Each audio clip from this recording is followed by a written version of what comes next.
রাধে কৃষ্ণ বন্ধুরা, কেমন আছেন আপনারা? আশা করি সবাই ভালো আছেন।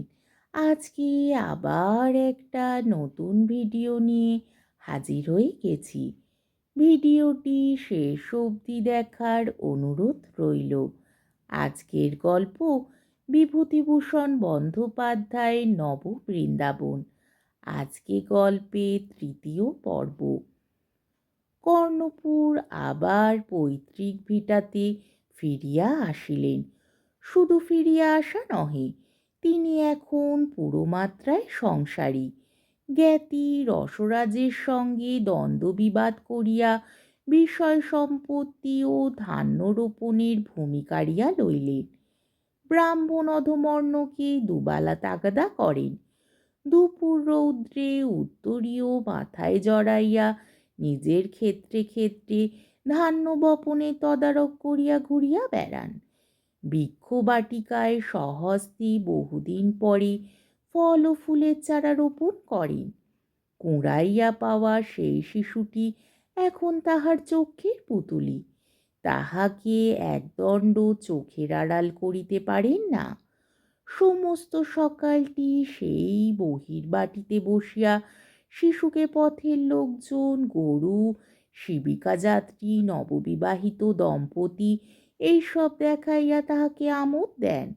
লোকে আঙুল দিয়া দেখাইয়া বলে, কর্ণপুরের কাণ্ড দেখো, তীর্থের পথ হইতে এক বন্ধন জুটাইয়া আনিয়াছে।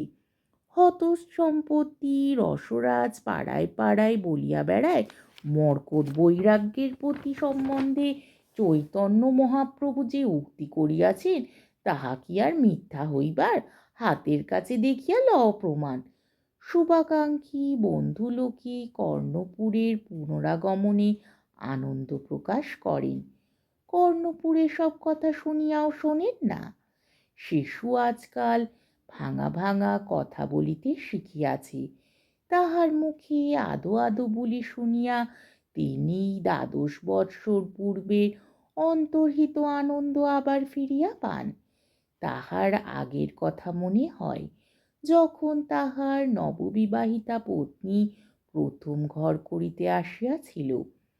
পিতামাতা বর্তমানে প্রথম যৌবনের সেই সুখের দিনগুলো কত প্রভাতের বিহঙ্গ কাকুলির সঙ্গে, কত পরিশ্রম ক্লান্ত মধ্যাহ্নে প্রিয়ার হাতের অন্ন ব্যঞ্জনের সুঘ্রাণের সঙ্গে, অবসন্ন গ্রীষ্মদিনের শেষে উঠানের পুষ্পভারানত বাতাবি লেবু গাছটির সঙ্গে পুরাতন দিনে কত হাসি আনন্দের স্মৃতি জড়ানো আছে।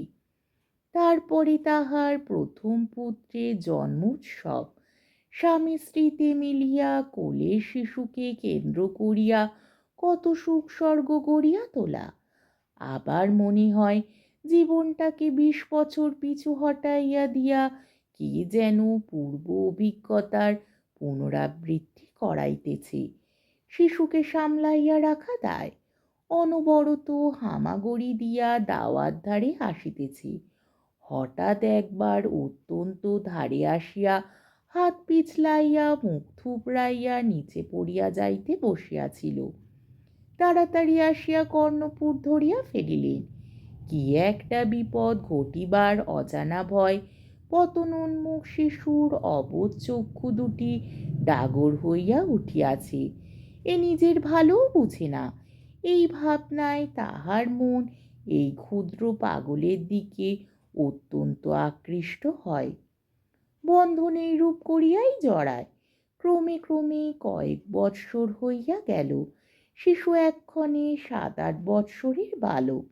তাহা দুষ্টুমির জ্বালায় কর্ণপুর দিনে রাত্রে একদণ্ড শান্তি পান না। এখানকার দ্রব্য ওখানে লইয়া গিয়া ফেলে, কখন কি করিয়া বসে। নিষিদ্ধ কার্য করিতেই তাহার আগ্রহ সর্বাপেক্ষা বেশি। বর্ষার দিনে কর্ণপুর তাহাকে ঘরের মধ্যে বসাইয়া পড়ান। পড়িতে পড়িতে সে ছুটি লইয়া অল্পক্ষণের জন্যে বাহিরে যায়। অনেকক্ষণ আসে না দেখিয়া কর্ণপুর দাওয়ায় আসিয়া দেখেন বালক অবিশ্রান্ত বর্ষণের মধ্যে উঠানে এই প্রান্ত হইতে ও প্রান্তে মহা খুশির সহিত নাচিয়া বেড়াইতেছে। কর্ণপুর তিরস্কারের সুরে বলেন, ছি বাছা নিরু, দুষ্টুমি করো না, উঠে এসো। আদর করিয়া বালকের নাম রাখিয়াছিলেন নীলমণি। বালক বর্ষণধৌত সুন্দর মুখখানি উঁচু করিয়া হাসি মুখে দাওয়ায় উঠিয়া আসে। শাসন করিতে করিতে কর্ণপুরের মন সরে না। মনে ভাবেন, কোথায় ছিল এর পাত্তা? সে সন্ধ্যাবেলা যদি উঠিয়া না আনিতাম, মুখে জলের গুণ্ডুস না দিতাম, তবে মমতায় তাহার মন আর্দ্র হইয়া পড়ে। মুখে তিরস্কার করিতে করিতে বালকের সিক্তকেশ মুছাইয়া শুষ্ক বস্ত্র পরাইয়া পুনরায় পড়াইতে বসেন। আবার অন্য মনস্ক হইলে কোন ফাঁকে সে বাহির হয়। কর্ণপুর পুঁতি হইতে মুখ তুলিয়া বাইরে গিয়া দেখেন, সে দুই হাত জোর করিয়া মুখ উঁচু করিয়া খড়ের চাল হইতে পতনোন্মুখ এক বিন্দু জল ধরিবার জন্য ঠায় দাঁড়াইয়া আছে। হাত ধরিয়া আবার তাহাকে ঘরের মধ্যে টানিয়া আনেন। বালক উত্তম রূপে বুঝে বাবা তাহাকে কখনো মারিবেন না। নিজ পুত্রের শোক কর্ণপুর ইহাকে পাইয়া ভুলিয়াছেন। কেবল এক একদিন নির্জন দ্বিপ্রহরে তাহার মুখের হাসি দুরাগত করুণ সঙ্গীতের মতো মনে আসে। মনের ইতিহাসে এই বালকের সেই অগ্রজ রৌদ্র ভরা দ্বিপ্রহরে সেই আসিয়া তাহার দাবি জানায়। কর্ণপুর উঠিয়া গিয়া নিদ্রিত বালকের চুলগুলির মধ্যে আঙুল চালাইয়া দেন, মুখের দিকে চাহিয়া থাকেন। আজকের পর্বটি এইখানেই শেষ হলো। আমার ভিডিওটি যদি আপনাদের ভালো লেগে থাকে, তাহলে আমাকে কমেন্টের মাধ্যমে আপনাদের মূল্যবান মতামত অবশ্যই জানাবেন এবং আমার ভিডিওটিকে লাইক ও শেয়ার করার ও আমার চ্যানেলটিকে সাবস্ক্রাইব করারও অনুরোধ রইল। তাহলে আজকের ভিডিওটা এই অবধি।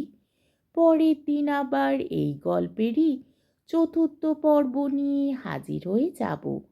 ততক্ষণ পর্যন্ত আপনারা সবাই ভালো থাকবেন, সুস্থ থাকবেন, সাবধানে থাকবেন এবং আমার ভিডিওটি দেখতে থাকবেন। তাহলে আজকে আসি। রাধে কৃষ্ণ।